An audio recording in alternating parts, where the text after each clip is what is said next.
What's up, YouTube? Welcome to Backyard Jeeping. My name is Jarek, and today I wanted to talk a little bit about how I installed my 4-inch side shooter pod lights made by Auxbeam.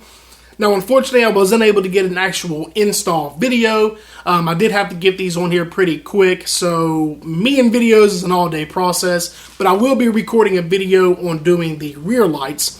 Now, I am an Auxbeam dealer. However, these lights were not free. I did pay for them, but I am an Auxbeam dealer, so you can actually go to my website, backyardjeeping.com, get you pod lights or light bars, wiring, all the good stuff. I am running a sale on the side shooter series, so from the 4-inch all the way up to the 32-inch side shooter light bar, you can get 12% off. Use code SPRING22. I also have Trailhead off-road products on there, speakers, shirts, decals, the works. Don't forget to hit up Backyard Jeeping as well on the Instagram and Facebook. Claim that free decal, and let's go ahead and jump into this. Alright, right here is the box that it comes in. Let me go ahead and get it open. This is what you'll see. So you have your instructions. This is the side and bottom mount instructions. And what I really like about the instructions, if you end up needing to use them, they got pictures. They got some nice pictures and detailed instructions on there for you. Now, what I like about these instructions and that it has pictures is us at Backyard Jeeping likes it when it's dumbed down. So this makes it a lot easier. And then you have your really nice Auxbeam decal, which is gold and black with white lettering and some sparkle to it. It's a reflective decal. And then you also have 2 bags of mounting hardware. We'll open those in just a second. Then you have your actual lights. Let me go ahead and get these out really quick. Alright, right here is the lights. Really, really nice. There's the side shooter right there. Now these have 7 LED chips going down the side and 3 rows of 4 in the front, so that's 12. So you have 19 30/30 LED chips all together. Now the housing, it does have the cooling fins on the back, and the housing is made out of die-cast aluminum alloy. So is the mounting bracket that's inside the bag here, which I'll go over in just a second. There's the wiring for it, encased in this nice thick rubber. It does say Auxbeam on the side here.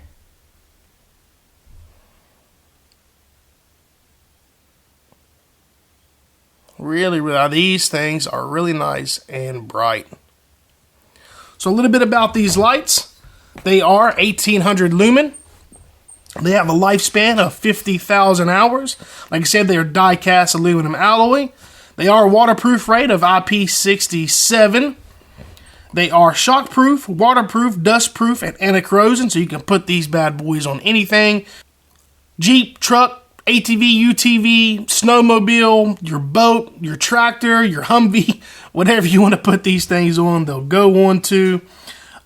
They do have a low current draw, so that means it's no harms to your battery. Now, if you'd like to pick you up a set of these bad boys right here, or some other Auxbeam lighting products, go ahead and head on over to backyardjeeping.com. So these go from 4-inch all the way up to 32-inch light bars with the side beams, and I do have a sale going on right now where if you use code SPRING22 on any of the side shooter series, you can get 12% off your order.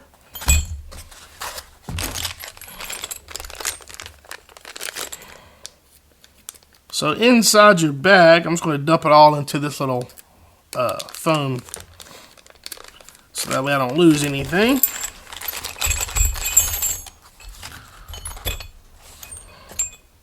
So inside your bag, you'll get an Allen. You'll get your mounting bracket that goes onto the light bar, which is also made of die-cast aluminum alloy. You'll get a bolt with a washer, a lock washer, if I can get it out of here,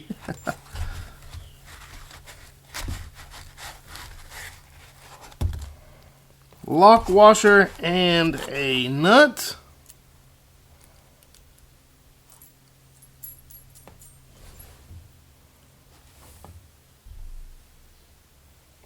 And then you also have your Allen head bolt, which goes to your mounting bracket that goes onto the back of the light. So let me go ahead and show you guys that really quick. All right, so depending on your application, you'll either use your bottom mount or your top mount. So what you'll want to do is if you look on your mounting bracket here, you have a little cutout. And what that is for is that's actually to hold the bolt.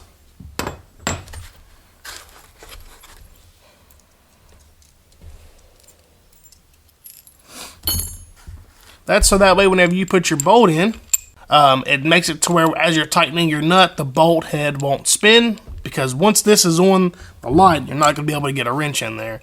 So keeps that from spinning. So go ahead and have that inserted before you put it on your light here.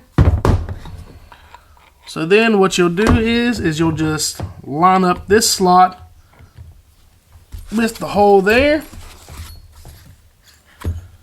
Grab your Allen head bolt.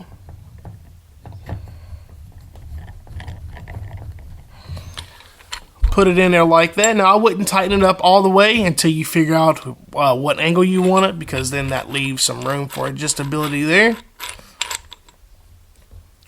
And then once you get it at the angle you want, you would go ahead and tighten that down. And then, like I said, the reason for that little slot is once you put your washer and your lock washer on with your bolt, and then you go to tighten that down, it keeps that bolt from spinning so you can tighten it, and that is a 1/2 inch nut right there. And that's how you would mount this bracket onto your light. So let me go ahead and show you guys how I have it mounted to the Jeep. Alright, here it is mounted up on the Jeep. You can really see those 7 3030 LED chips on the side there now. So the way I did it was I just have it on my A-pillar here, and then the wiring, I have it just going down. I cut just a little hole right here for it to pass through. Then it goes right through here and into the engine bay where it meets up with the Auxbeam wiring harness. I'll leave a link down in the description below for that as well. It did make it a little bit easier to install, which of course you don't have to use it. You can wire these up however you want to, just be safe about it. But using the Auxbeam wiring harness did make it easier. And the way that I did it here is I just used 2 flathead screwdrivers. I took one and pried this up, used the other one to tuck the wire up underneath the fender here, so like it's just right on this line here underneath it. And then the bracket that I have, it's just an Amazon special bracket, nothing too fancy. I do like the finish on it. However, this thing was a pain to install, and I'll show you why. But it does do the, I mean, you can hear the whole Jeep squeaking once you try to move it. So it's on there good. It's not going anywhere. But that's where it's mounted at, and the passenger side is the exact same way. Alright, here we are on the back of it. As you can see, now you do have to take off your weather seal here, but you can put it back on. I just have it off for video, just slides on and off. Now you do need a rivet gun. The one that I used is right here. It's from Harbor Freight. It's a Doyle. It has the tips that you can change out for the different size rivets, and a catch can. Pretty cool.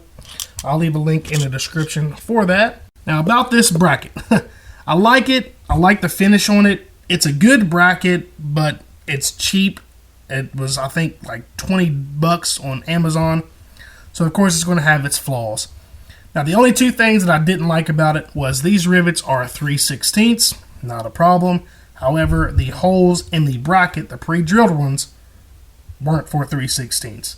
So I had to drill those up to a 3/16 to be able to use the rivets that it came with. These aren't rivets from my house. These are the rivets that it came with. And then also, if you can see there, there's a little bit of a gap. And what that's from is there is a little like rubber padding that goes onto this. It just has stickum on the back of it, and then it just sticks to the bracket to help with vibration. You have to account for that little gap. I mean, it's a little gap. You have to account for that whenever you go to mount it. So what I did was I went ahead and put that backing on it, and then I put it where my measurement was, marked my holes, and then drilled it that way, because if not, if you do it without that padding on the back, what's going to happen is this bracket is going to sit further in, so your holes aren't going to line up whenever you go to put your rivets in. So keep that in mind. If you have that backing that it comes with, put that on there first, then mark your holes, and then drill them out. So that way everything lines up the way you want it to. So that way you're not drilling holes bigger than what they needed to be, or having to use a different measurement, move this up and down. So that way you can re-drill. Nobody wants to put more holes than what they need to. So just a little food for thought on that. The bracket itself is pretty nice. I mean, I was looking at the reviews and seen some horror stories on there of them going down the road and this part just breaks off. But I figured for 20 bucks, I'll take my chances.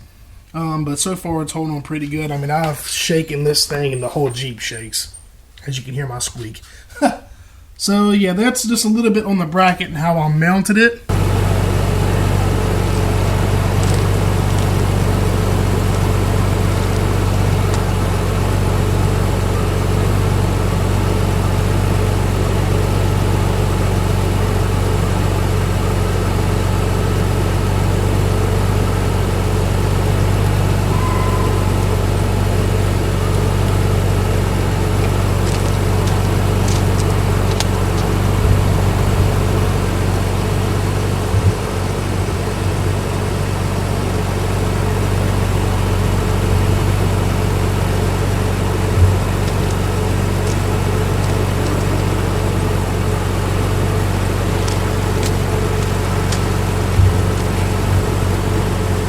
Alright, I know I'm saying it kind of low, don't make fun of me, but I wanted to make sure that I get everything in the shot, and I'm having a hard time seeing my screen because I have the pod lights on.